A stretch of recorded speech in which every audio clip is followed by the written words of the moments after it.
love theater and we love to help the community through theater. Some housekeeping that we need to take care of. The emergency exits are through the front doors that you came in, the back doors, and through the green lights. The bathroom is also through the green lights and straight back. We are 2 buildings and they don't exactly level out, so watch, there is a step. Also, please turn your cell phones off, put them on silent, put them away. Do not have them out during the show. It is extremely distracting to your fellow audience members and to the people on stage. No photography, no video. It's also extremely distracting to everyone, so please don't do that. As I mentioned before, Theater Bristol is entirely volunteer-based. We're not paid to do this. We're all amateurs. We love to do this. That's why we do it. So if you would like to help us help the community, you can do that in 3 ways. You can volunteer your time by coming and helping to create the set, do costumes, sew, paint. Really, we'll give you some work. You can do anything for us. You can donate. We'll accept donations of any size. Really, all of it helps. Or you can volunteer your talent by coming and auditioning for shows here. Our next show is going to be Scrooge, which opens November 28th and runs through 3 weekends through the middle of December. I believe that is all, so let's get on with the show. Thank you.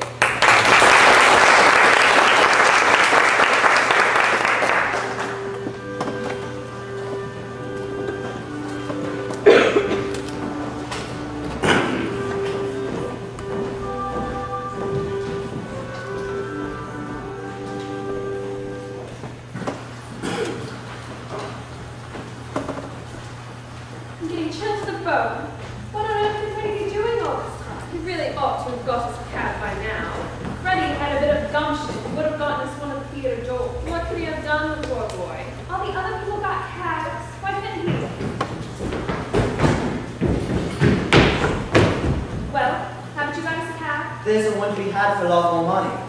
Freddie, there must be one. You can't have tried. I tell you, you're all engaged. The rain was so sudden and nobody was prepared. Everybody had to take a cab. I've been to Charing Cross Station, they were all engaged. Did you try Trafalgar Square? There wasn't a Trafalgar Square. Did you try? I told you, I tried as far as Charing Cross Station. Did you expect me to walk to Hammersmith? You haven't tried at all. You really are very helpless, Freddie. Go again and don't come back until you've found us a cab. I shall simply get soaked for nothing. And what about us? Are we to stay home all night in this draught? The lights doesn't on? You selfish pig. Very well, I'll go. I'll go. Nothing, Freddie. Look where you're going, dear. Sorry.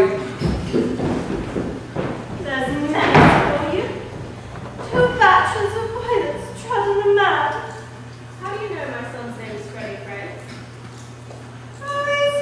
Son, is he?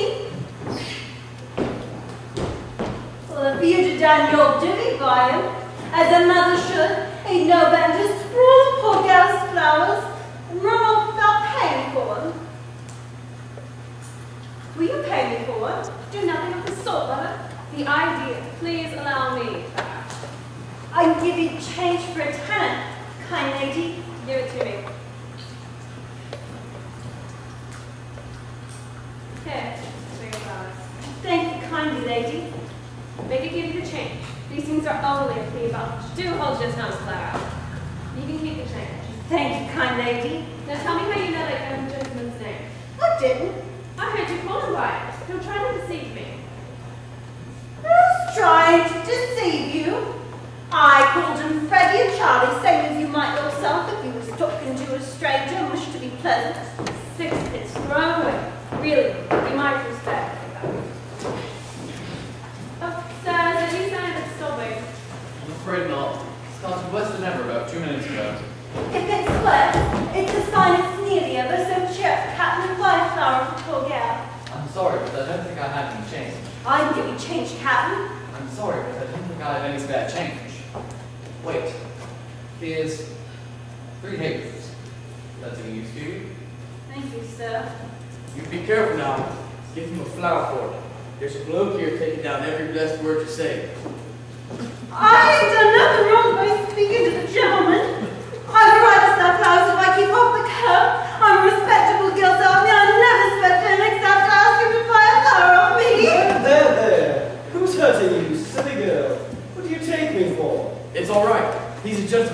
Look at his boots.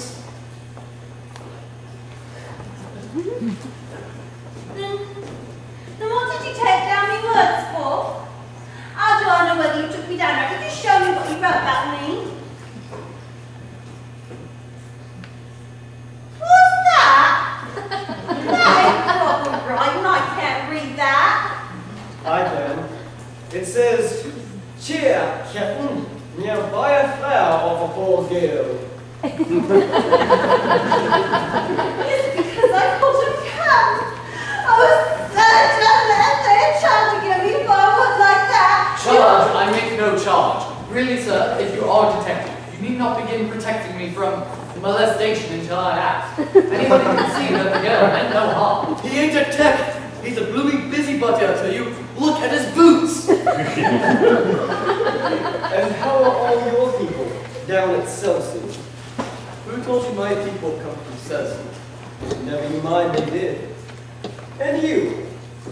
How do you come to be so far up east? You were born in Listen Grove. What was there in my even You like, but stop that noise! Come, he can't touch you. You have a right to live where you please. Oh, good girl I am. Tell him where you come from if you want to go fortune telling. Okay. Cheltenham, Harrow, Cambridge, and India? Quite right. May I ask, sir, do you do this for a living as a musical? Well, I've thought of that. Perhaps I shall someday. He's no gentleman, he ain't. To interfere with a poor gal. What on earth is Freddie doing? Earl's Court. Will you please keep your impertinent remarks to yourself? Oh, I'm sorry, did I say that out loud? I didn't mean to. But your mother's Epson, unmistakably. I'm very curious. I was wrong with the mother's little boy absent. What a devil of a name. Excuse me, you wanted a cab, did you? Oh, please, sir. I should be ever so grateful to you if you found us a cab. Well, I don't know whether you noticed or not, but it stopped raining about 2 minutes ago. So it has. And I was standing here listening to your nonsense.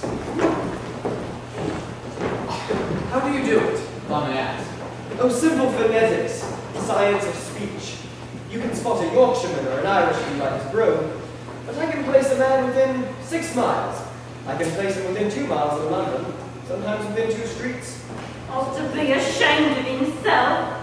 Unmanly coward. What is there a living in that? Oh yes, quite a fat one. Let him mind his own business and leave a poor gal alone.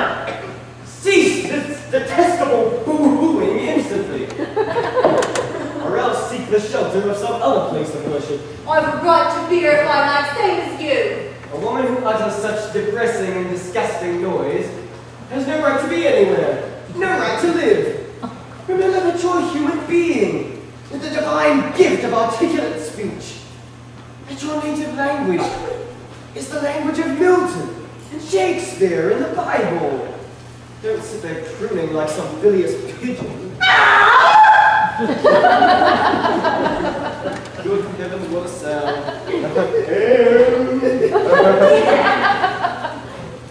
You see this creature with her cobstone English? The English that will keep her in the gutter till the end of her days? Well, sir, within 6 months I could pass her off as a duchess at an ambassador's garden party. I could even get her a job as a lady's maid or a shop assistant, and that requires better English. Well, I myself am a student of Indian dialect. Are you? Do you know Colonel Pickering, the author of Spoken Sanskrit? I am Colonel Pickering. And who are you? Why, I'm Henry Higgins, the author of Higgins' Universal Alphabet.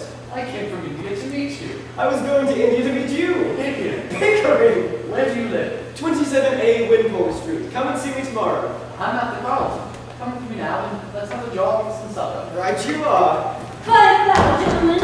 I'm short for my lodging. I'm sorry, but I don't think I have any more change. Liar. You said you could change half a crown. You ought to be stubborn now, you ought. Take old blooming basket for 6 pence.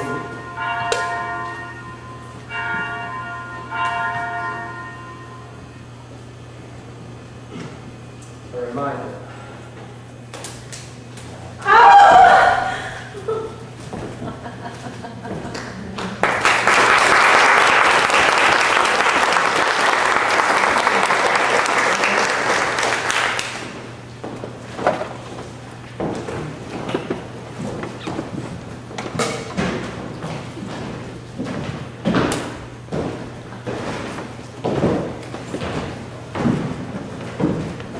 Alfie, let's go home now.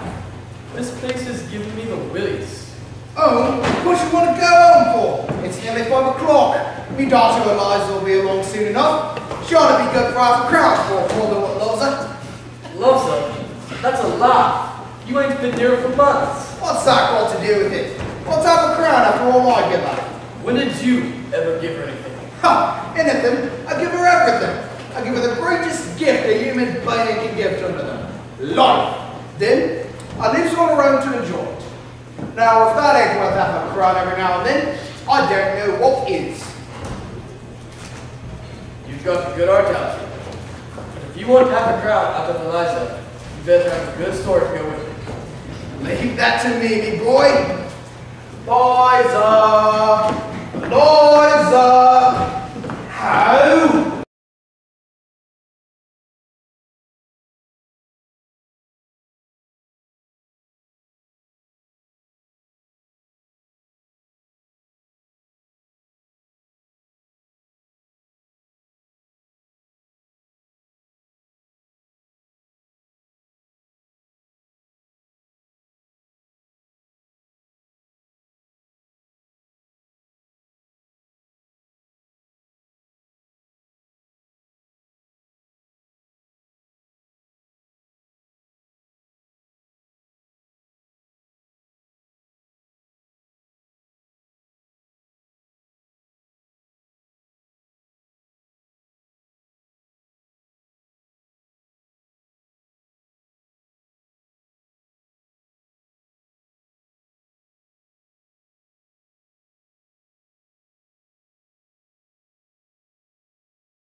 And, well, I think that's the whole show.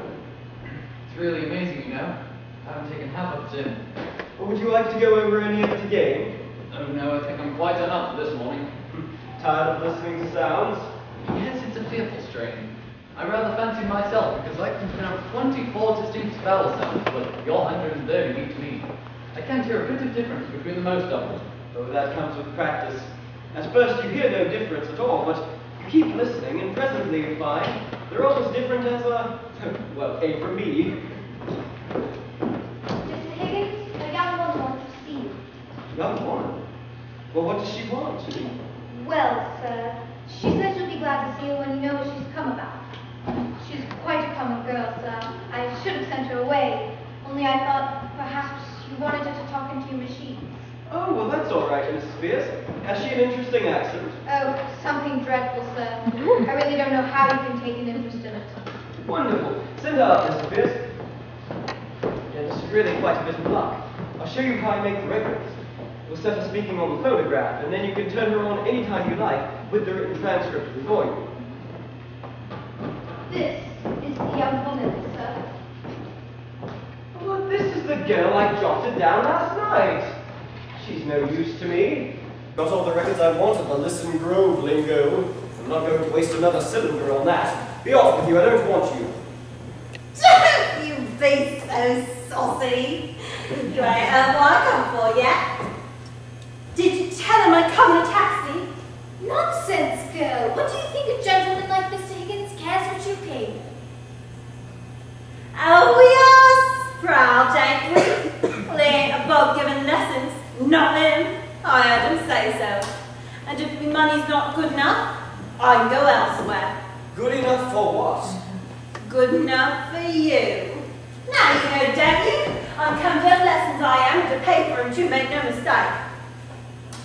Well, what do you expect me to say to you?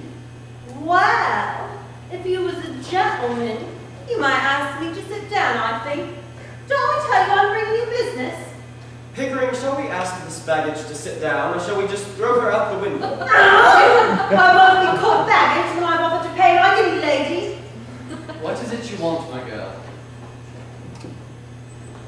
I want to be a lady in a flower shop instead of selling at the corner of Tottenham Court Road. but they won't take me unless I can talk more genteel. He said he could teach me, and here I am, ready to pay, not asking any favour, and he treats me as if I was a duck. How can you be such a foolish, ignorant girl as to think you could afford to pay Mr. Higgins? Why shouldn't I know what's right and I'm ready to pay. How much? Now you're talking. Oh, I thought you'd come off it when you saw a chance of getting back a bit of what you tried to me last night. Sit down. If you're going to make a compliment of it. Sit down! Sit down, girl. Do as you're told. Won't you sit down? Don't mind if I do.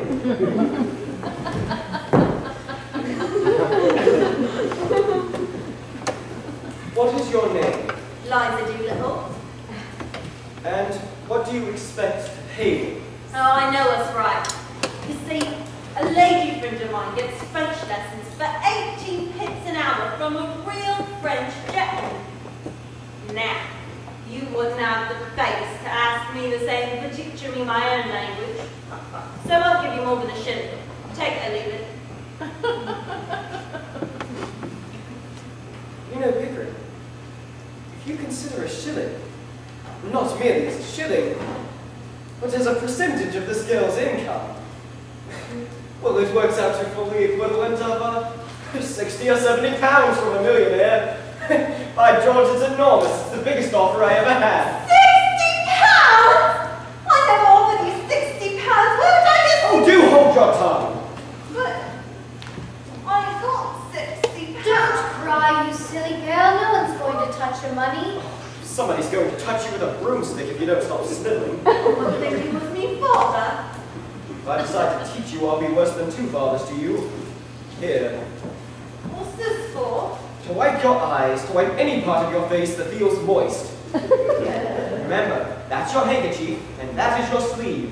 Don't mistake one for the other if you want to be a lady in a shop. Don't talk to the girl like that, Mr. Higgins. She doesn't understand you. Hey, I gave that to me, not you. Higgins, I'm What about the ambassador's garden party? I'll say you're the greatest teacher alive if you can make it that good. I'll bet you all the expenses of the experiments that you can do it. And I'll pay for the lessons. You are real good, pal. Thank you. Well, it's almost irresistible. She's so deliciously low, so horribly dirty. I ain't dirty. I wash my face and hands before I come, I did. You're certainly not going to turn her head with flattery, Higgins. Oh, don't say that, sir. There's more ways than one of turning a girl's head, and nobody can do it better than Mr. Higgins. Yes. Yes, I'll take it. I'll make a duchess of this straggle-tailed gutter snipe. Yes. In 6 months. In 3, if she has a good ear and a quick tongue, I'll take her anywhere. And I'll pass her off as anything. We'll start right now. This very moment. Mrs. Pierce, take the girl upstairs. Take off all her clothes and burn them. Ring up Whiteley or somewhere for new ones. Wrap her up in brown paper till they come. Oh, no gentleman you ain't to talk of such things. We want none of your listen grow prudery here, young woman. You've got to learn to behave like a duchess. Now, Mrs. Pierce, you take her away, and if she gives you any trouble at all, one of her. No! Oh, God, please, I will. But I've no place to put her. Put her in the dustbin. You must be reasonable, Higgins. You must be reasonable, Mr. Higgins. You really must. You can't walk over everybody like this. My dear Mrs. Pierce. My dear Pickering. I hadn't the slightest intention of walking over anyone. You can't pick up a girl as if you were picking up a pebble on a beach. Why not? Why not? You don't know anything about her. What about her parents? She may be married. Yeah. As the girl so very properly says, Gah! Who's marrying me? Why, George, Eliza. The streets will be strewn with the bodies of men, shooting themselves before I've done with you. Stop this jumpy is. I don't want no bullies teaching me. Very well. Man, am I? Mrs. Pierce, you needn't bother ordering up those new clothes. Just throw her out. Now you ain't got no right to touch me. Stop, Mr. Higgins. I won't allow it. Go home to your parents and tell them to take better care of you. I've got no parents. They told me I was big enough to earn my own living and turn come. Where's your mother? I ain't got no mother. That told me I was my sick stepmother. But I don't know, and I'm a good girl, I am. Very well, then what on earth is all the fuss about? The girl doesn't belong to anyone. She's no use to anybody but me, so take her upstairs. But what's to become of her? Do be sensible, sir. What's to become of her if we leave her in the gutter? Answer me that, Mrs. Pierce. That's her own business, not yours, Mr. Higgins. Very well. Then when I've done with her, I'll just throw her back in the gutter. Then it will be her own business again. So that's all right. You've no feeling on you. Here, I've had enough of this. I'm going away. Have some chocolates, Eliza.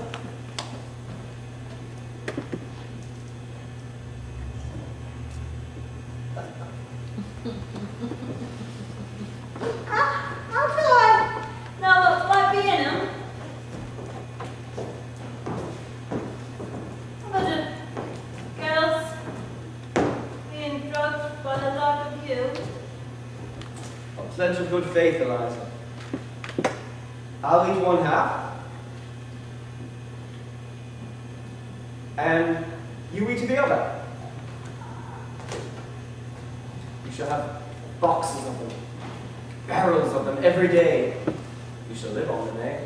Mr. Higgins, you're tempting the girl. She should think of the future. At her age, nonsense. No, Eliza, no. Think of chocolates. And taxis. And gold and diamonds. I'm no gold and no diamonds. Good girl I am. Higgins haven't truly interfered. Miss Pierce is quite right. This girl has put herself in our hands for 6 months for an experiment in teaching. She must understand thoroughly what she's doing. Oh, how can she? She's incapable of understanding anything. And besides, do any of us ever understand what we're doing? If we did, would we ever do it? Very clever, Higgins, but not sound sense. Misdo it. There, that's all you'll get out of Eliza. As a military man, you ought to know this. Give her orders, that's what she wants.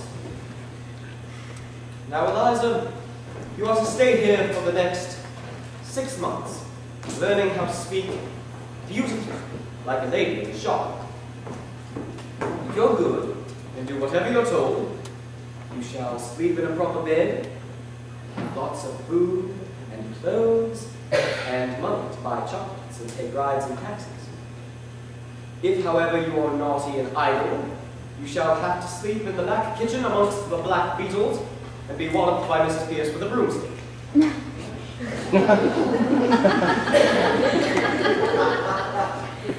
At the end of 6 months, you shall be taken to Buckingham Palace in a carriage beautifully dressed. If the king finds out you're not a lady, you will be taken by the police to the Tower of London, where your head will be cut off, as a warning to other presumptuous flower girls. But if you are not found out, you shall have a present of 7 6pence to start life with as a lady in the shop. If you refuse this offer, you shall be the most ungrateful, wicked girl, and the angels will weep for you. Could I put it any more plainly or fairly, Mrs. Pierce? I think you better let me talk to the girl properly in private. Come with me, Eliza. Yes, that's right, Mrs. Pierce. Bundle her off to the bathroom. You're a great bully, you are. I wouldn't stay here if I don't like. I won't let nobody bully me. I never asked to go to Buckingham Palace, I didn't. I was never troubled with the police, told me I wasn't a good girl. Don't answer back, girl. You can understand the gentleman. I want to come here if I didn't know what I was letting myself people. I've always been a good girl.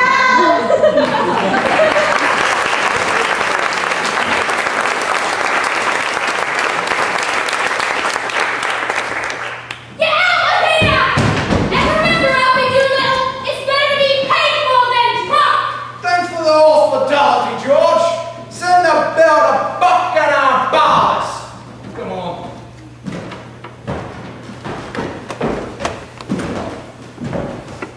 Alfie, there's nothing else to do.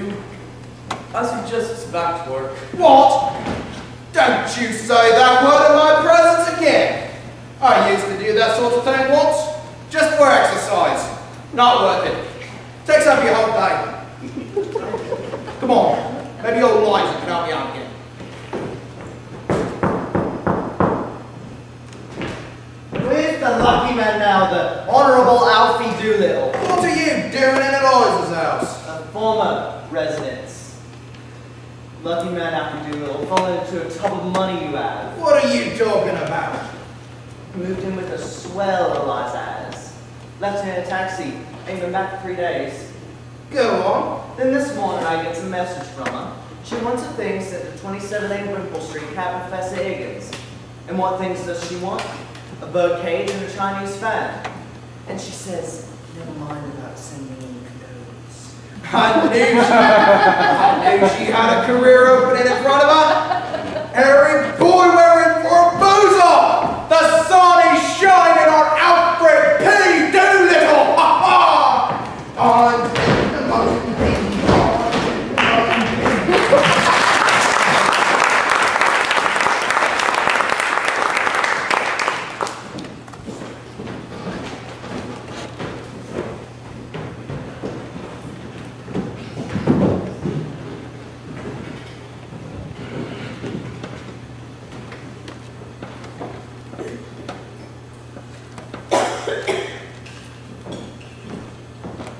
The mail, sir. Yes, pay the bills and say no to the invitations. There's another letter from that American millionaire, Ezra D. Wallingford. He still wants you to write for his Moral Reform League. Yes, we'll throw it away. Oh, it's the third letter he's written you, sir. You should at least answer it. Very well, leave it on the table. I'll try to get around to it.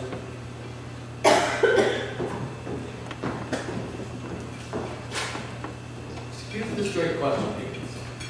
But are you a man of good character where women are concerned? Have you ever met a man of good character where women are concerned? Yes, very frequently. Well, I haven't. I find that the moment I let a woman make friends with me, she becomes jealous, suspicious, exacting, and just a damn nuisance. And I find that the moment I let myself make friends with a woman, I become selfish and tyrannical. So here I am, a confirmed old bachelor, and likely to remain so. Come, Higgins, you know what I mean. This girl's to stay here for a while. I want to make sure that no advantage is to be taken of her position. What, that thing? Sacred, I assure you. I would like to have a word with you, if I may, Mr. Higgins. Certainly, Mrs. Pierce. Don't burn that. I'll keep that as a curiosity. Handle it carefully, sir. I had to promise her not to burn it. But I had better put it in the oven for a little while. Oh, yes, well, thank you, Mrs. Pierce. What have you to say to me? Am I in the way? Not at all, sir. Mr. Higgins, we will have to be very particular what we say before this go. I am always particular about what I say. No, Mr. Higgins, you're not. Not when you've mislaid anything, or when you get a little impatient. Now, it doesn't matter before me, I'm used to it. But you really shouldn't swear before this girl. I swear? What the devil do you mean? That's what I mean, sir. Now, I don't mind your damning and blaspheming where the devil and who the devil and why Mrs. the Pierce, this language from your lips, really? There is one word I must ask you not to say. The girl just used it herself because the bath was too hot. It begins with the same letter as that. Well, I cannot charge myself with ever having uttered it. Except, perhaps, in a moment of extreme and justifiable excitement. Only this morning, sir, you applied it to the boots, to the butter, and to the brown bread. Mere alliteration, natural for a poet. Well, whatever you choose to call it, sir, I beg you not to repeat it before this girl. Very well. Is that all? No, sir. We will also have to be very particular with personal cleanliness before this girl. Yes, quite right. Most important. In fact, I intended to call your attention to just that. Then if you cannot eat everything off the same plate, or come down to breakfast in your dressing gown, or use it as a napkin to the extent you do. I may do these things occasionally in absence of mind, but surely I don't do them habitually. By the way, my dressing gown smells to drip. No doubt it does, sir. But if you will wipe your fingers... Very well, I'll wipe them in my hair in the future. I hope you're not offended, sir. You're really quite right, Mrs. Pierce.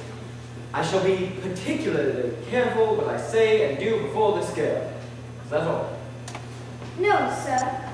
Might she use some of those Japanese dresses you brought from abroad? I really can't put back in old things. Yes, anything you like.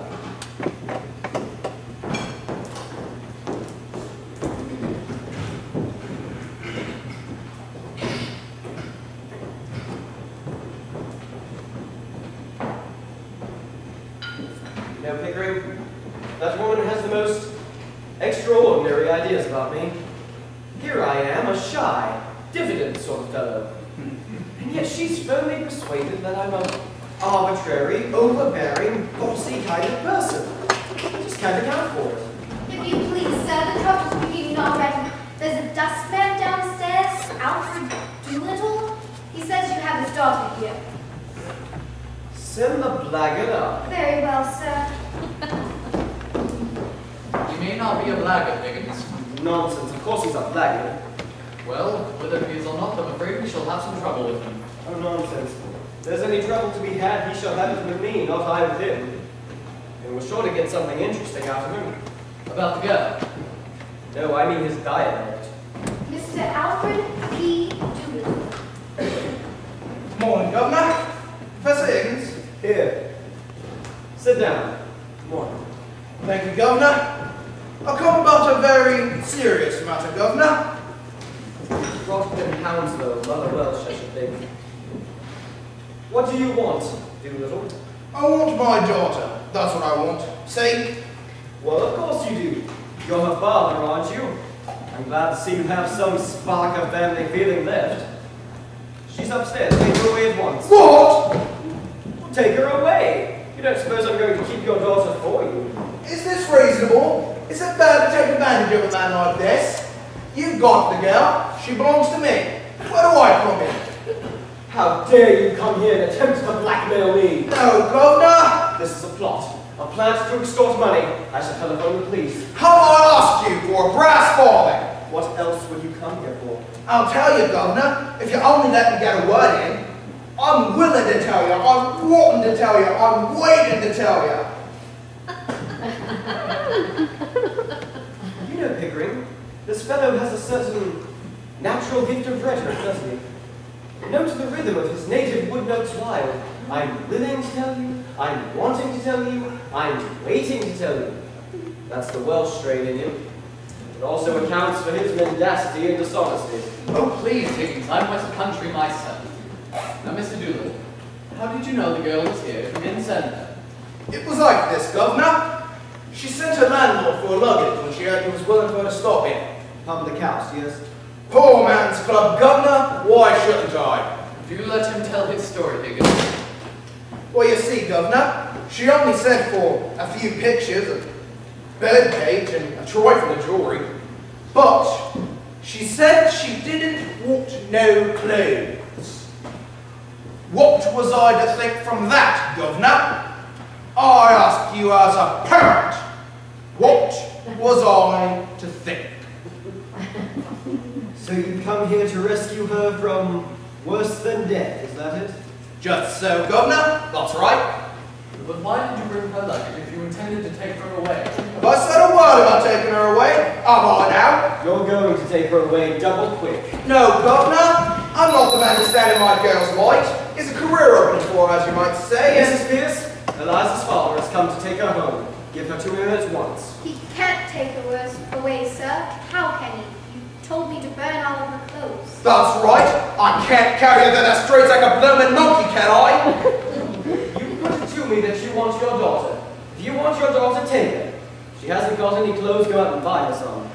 Well, where's the clothes she come in? Did I burn them or did you miss it? I am the housekeeper, if you please. I have sent for some clothes for your girl. Once they arrive, you can take her away. This way to the kitchen, please. Listen here, Governor. Me and you, we're men of the world, ain't we?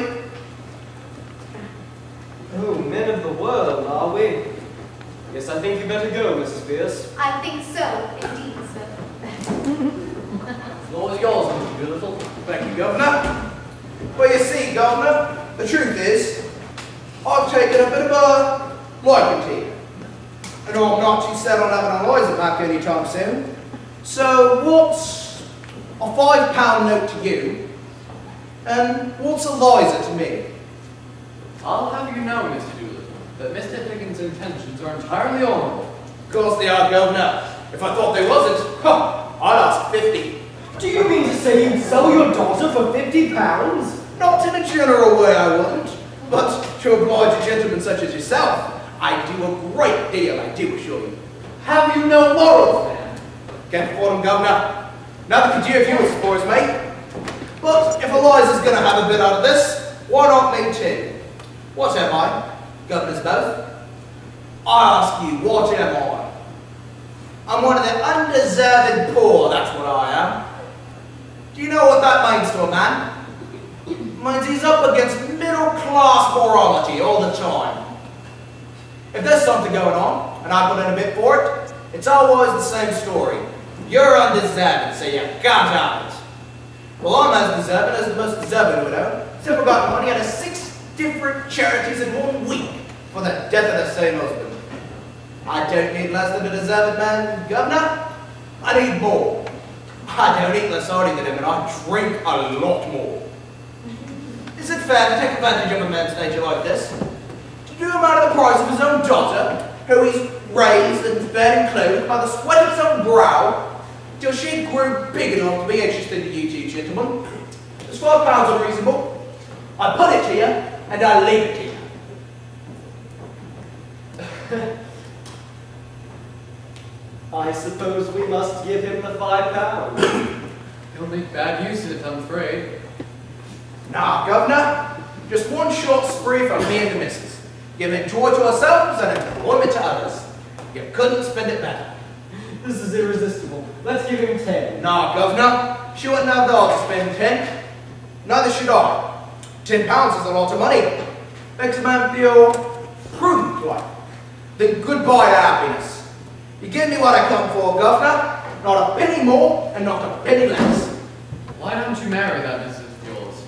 I'd rather draw the line and encourage that sort of immorality. Tell her so, Governor. Tell her so. It's me that suffers by it. I'm a slave to that woman, Governor, all because I'm not a lawful husband. Do yourself a favour, Henry. Marry Eliza while she's young and don't know no better. If you do, she'll be sorry for it after. If you don't, you'll be sorry for it after. And better you than her, because she's a woman and don't know how to be happy anyhow.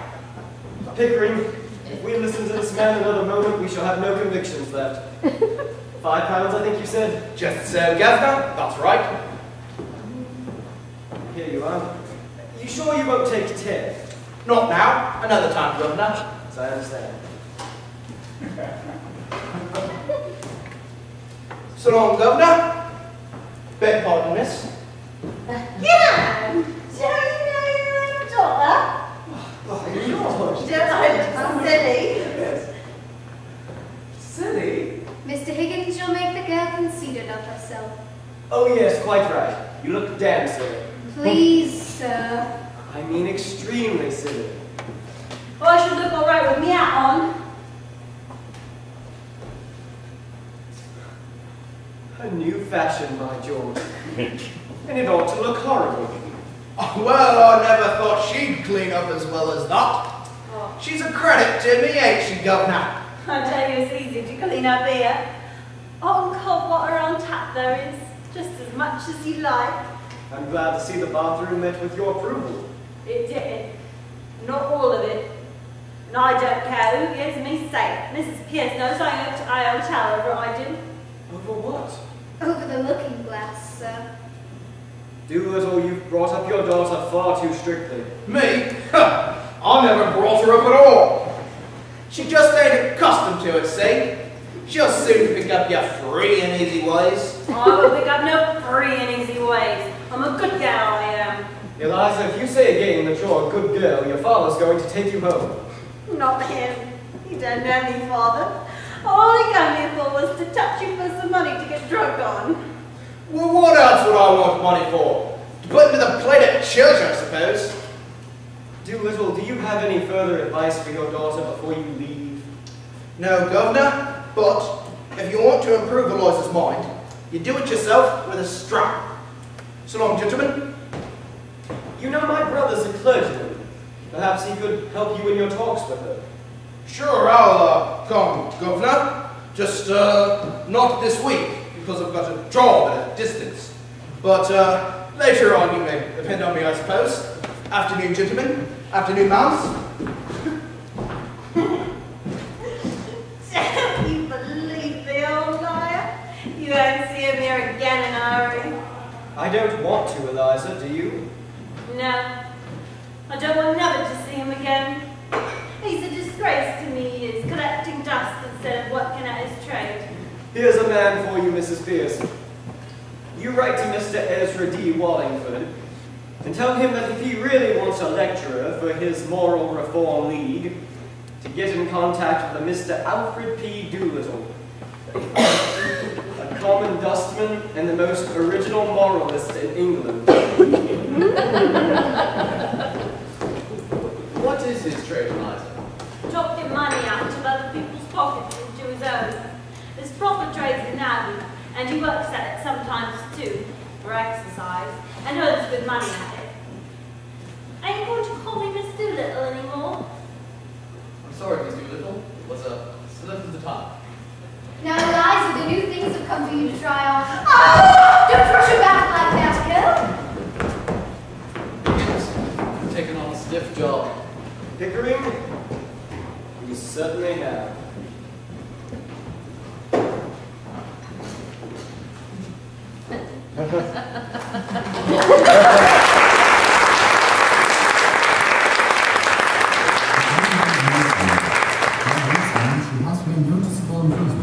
I know. And I'll stay at it for the rest of my life if that's what it takes. Every night recently till 2 a.m. and 3 a.m. I really am quite dashed about the whole thing. Poor girl. Poor girl, poor me. You know, you really haven't given any thought about the girl's station. If nothing else, when the experiment is over, I shall take care of her. Perhaps adopt her as my daughter and give her money. Even if you have thought nothing of it, I consider Miss Doolittle to be my friend.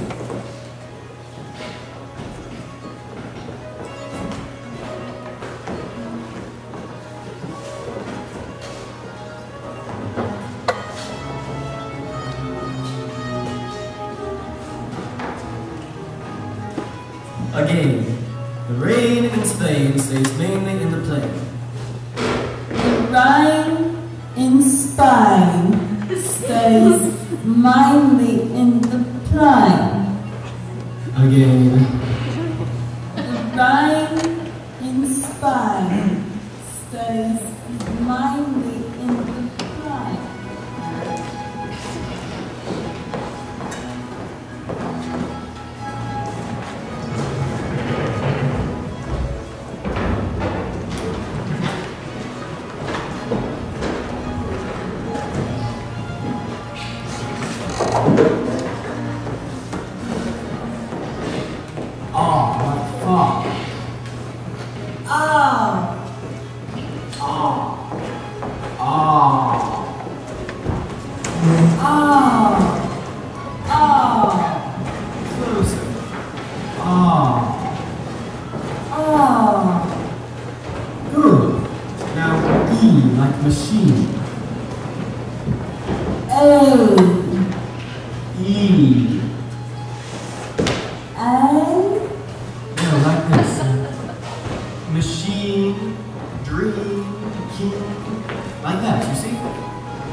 How do you do? Sorry, can I try that again? Yes, of course. How do you do? Better, emphasize the how, and then for the rest of the flow, really, like this. How do you do? How do you do? Very good. How kind of you to let me come. How kind of you. Sorry, can I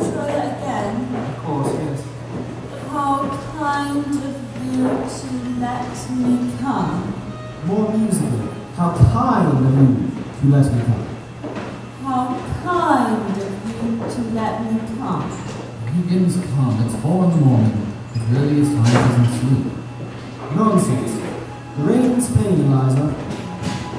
Rain in Spain stays mainly in the plain. Smoother.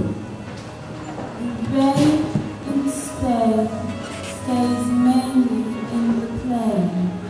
I think she has it. How kind of you. How kind of you to let me come. She's got it, Higgins. And now that we've got her speech down, we're to test her out. I know. We'll take her to my mother's house.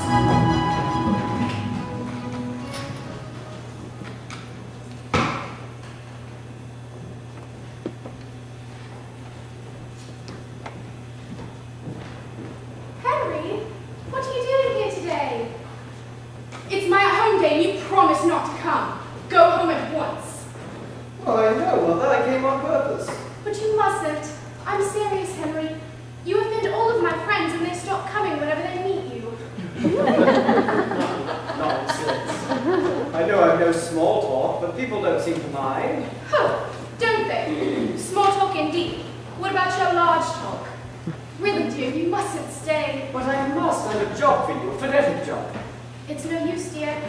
I can't get round your vowels. And though I like to get pretty postcards in your pattern shorthand, I always have to read the copies in ordinary writing. Which you so thoughtfully send me. Well, this isn't a phonetic job. You said it was. I'm not your client. You see, I picked up a girl. Does that mean some girl has picked you up? Not at all. I don't mean a love affair. What a pity. But why? Well, you never fall in love with anyone under 45. When will you discover that there are some rather nice-looking, young women about? I can't be bothered with young women. They're all idiots. Do you know what you would do if you really loved me, Henry? What? Marry, I suppose? No, stop fidgeting and take your hands out of your pockets. There's a good boy. Now tell me about it. Well, she's coming to see you today. I don't remember asking her. You didn't. I did. If you'd known her, you wouldn't have asked her. Indeed. Why? Well, you see, it's like this. She's a common flower girl that I picked up off the curbstone. And invited her to my at-home? That'll be all right. I taught her how to speak properly, and she's to keep to 2 subjects, the weather and everyone's health. That'll be safe. Safe? To talk about her health, about her insides, and perhaps about her outsides. Really, Henry, how could you be so silly? Well, she must talk about something. It'll be all right. She talks English almost as you talk French. Well, that's satisfactory at all events. Well, it is and it isn't. What does that mean? See, I've got a pronunciation all right, but you have to consider not only how a girl pronounces, but what a girl pronounces. And that's where we've had some trouble. See, Miss and Mrs. Einsford Hill. Oh.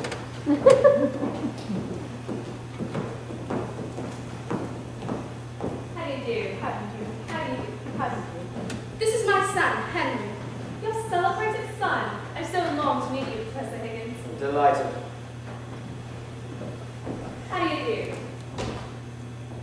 I've met you somewhere before. I haven't a ghost of a notion where, but I know your voice. Where was it? Oh, it doesn't matter. You better sit down. I'm sorry to say that my celebrated son has no manners. You mustn't mind him. I don't. Not at all. Oh, I'm sorry. Have I been rude? I didn't mean to be. Colonel Pickering. How do you do, Miss Higgins? How do you? Do you know Mrs. Einsford Hill and Miss Einsford Hill? Has Henry told you what we've come for? No, we were interrupted, damn it. Henry, really? Why? Oh, not at all. You couldn't have come more fortunately. We want you to meet a friend of ours. Oh, yes. By George, we want 2 or 3 people. You'll do as well as anyone else will. Mr. Einsford Hill. God in heaven, another one. How do you do? Do you know Colonel Pickering? How do you do? How do you do? Or my son, Professor Higgins? How do you do? I know you as well. I hope it wasn't that us. I don't believe so. Oh, it don't matter. Go sit down. Well, here we all are. And what the devil are we going to talk about until Eliza comes? Henry, really? You are the life and soul of the Royal Society's forays, but honestly, you're rather trying on more commonplace occasions. Oh. Am I? Very sorry. You know, I suppose I am. I sympathize. I haven't any small talk. If people would only be frank and say what they really think. Oh, Lord forbid. But why? Well, what people think they ought to think is bad enough, Lord knows. But what they really think would just bring down the whole show. Do you suppose it would be really agreeable if I were to come out with what I were really thinking right now? Is it so very cynical? Cynical? Who the dickens said it would be cynical? I mean, it would be decent. Miss Doolittle. She is not.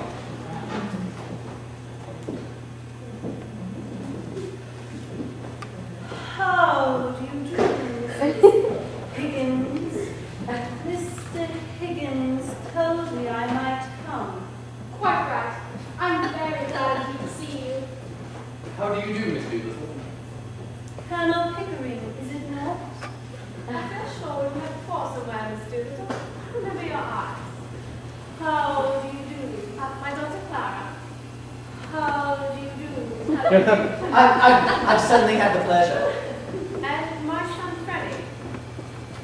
How do you do? Yes. By George, it all comes back to me now. Covent Garden.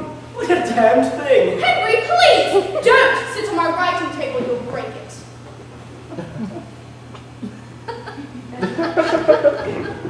Sorry.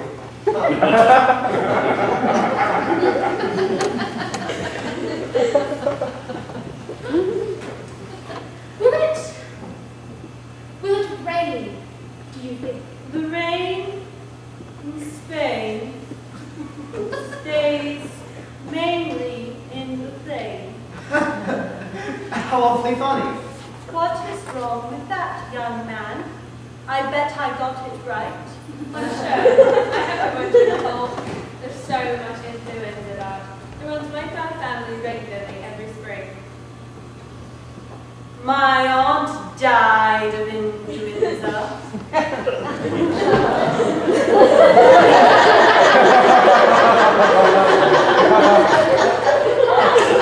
So they said. But it's my belief they'd done the old woman in. Done her in! Yes, Lord love you. Why should she die of influenza? She come through diphtheria right enough the year before. Fairly blue with it she was. But my father kept ladling gin down her throat till she was so such that she took the bowl with a spoon. What for would a woman with that strength in her have to die of influenza? What become of her new straw hat, which should have come to me? Somebody pinched it. And what I say is, them that pinched it done her in.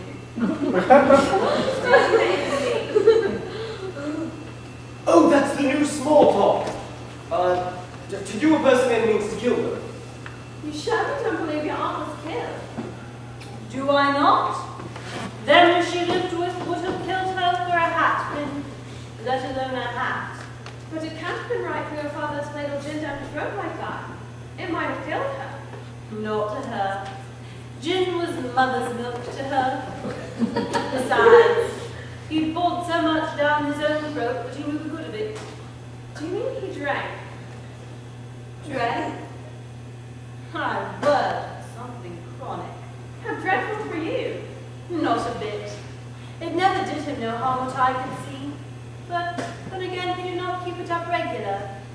There's lots of women has to make their husbands drunk to make them fit to live with. You see, it's like this. If a man has a bit of conscience, it always takes him when he's sober. A bit of booze just takes that off and makes him happy. Here, what are you sniggering at? Oh, the new small talk. You do it so well. If I was doing it proper, what was you laughing at? Have I said anything I oughtn't? Not at all, Miss Doolittle. Well, that's a mercy anyhow. But I always say.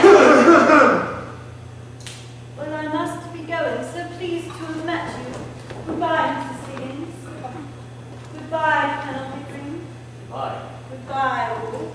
Will you be walking across the park, Miss Doolittle? If so... Walk? How bloody likely. I'm going in a taxi.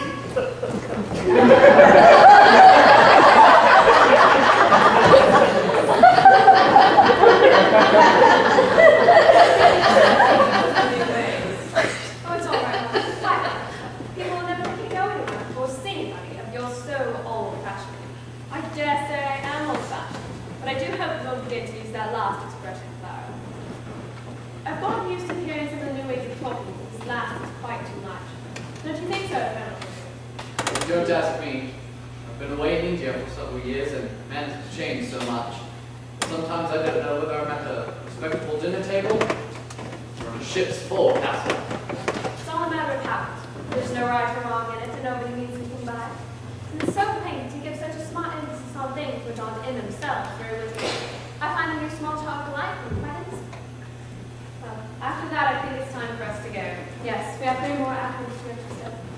Goodbye, Miss Higgins. Goodbye. Goodbye, Colonel Pickering. Bye. Goodbye, Professor Higgins. Goodbye. And be sure to try out that new small talk at the 3 other at-homes. Don't be nervous about it. Pitch it in strong. I will. Such nonsense on this early Victorian period. Such damned nonsense. Such bloody nonsense. Clara! Goodbye. Goodbye. Would you like to meet Miss Doolittle again? Yes. Yes, most softly. Well, you know my days.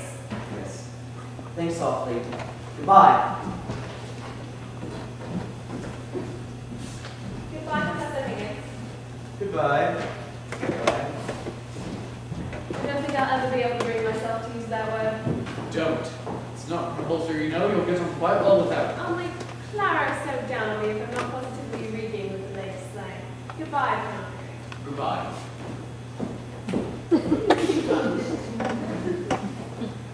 Well, Mother, what do you think? Is Eliza presentable? You silly boy. Of course she's not presentable.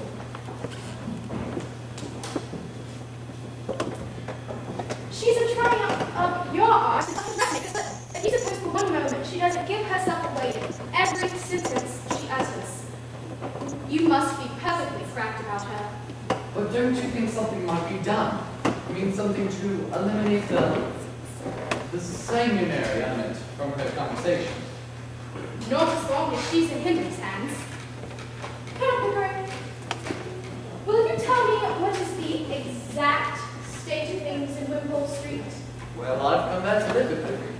We worked together at my Indian diamond, and we think it's more than Quite right. I know all about that. I think it's an excellent arrangement. But where does this girl live? Well, with us, where should she live? But on what terms? Is she a servant? And if not, what is she? I think I see what you mean, Miss Higgins. Well, dash me if I do. I've had to work at this girl every day for months to get her to her present pitch. And besides, she's useful to me. She knows where my things are. She remembers my appointments and so forth. And how does your housekeeper get on with her? Oh, well, Mrs. Pierce is jolly glad to have so much taken off her hands. But she keeps saying, "You don't think, sir," doesn't she? Yes, that's the pattern. You don't think, sir, that's the end of every conversation about Eliza. As if I ever stopped thinking about the girl. And her confounded vowels and consonants. Yes, it's enormously some new change. Yes. By George, it's the most absorbing experiment I've ever tackled. She completely fills our lives, doesn't she, Vic? Yes, we're always talking Eliza, Teaching Eliza, dressing Eliza. What? inventing new Elizas. You know, she's the most extraordinary disappearance. She can think of anything, just like a parrot. You tell her anything, she repeats it right back to you the way you said it. I tried on every single sound that a human being can make. African dialects, lyrics, it took me years to get a hold of. I beg your pardon. Sorry, Mother. When Pickering starts shouting, no one can get a word in edgeways. Be quiet, Henry. You certainly are a pretty pair of babies playing with your live doll.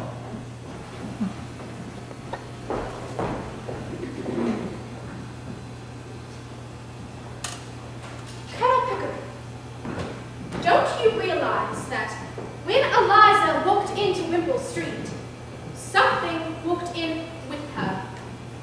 Oh, her father did. But Henry and I soon got rid of him. He was sold his daughter from Sorry.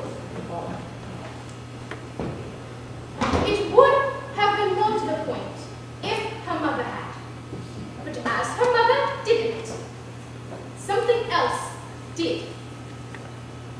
The problem of what is to be done with her afterwards.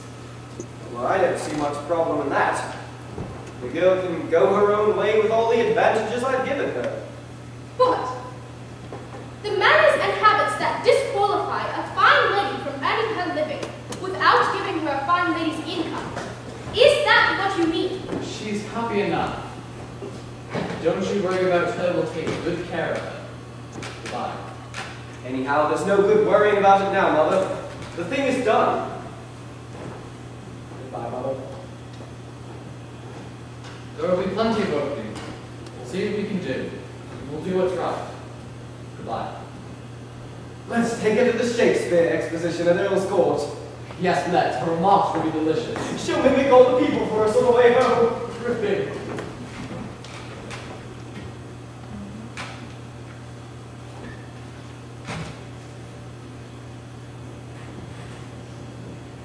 Men.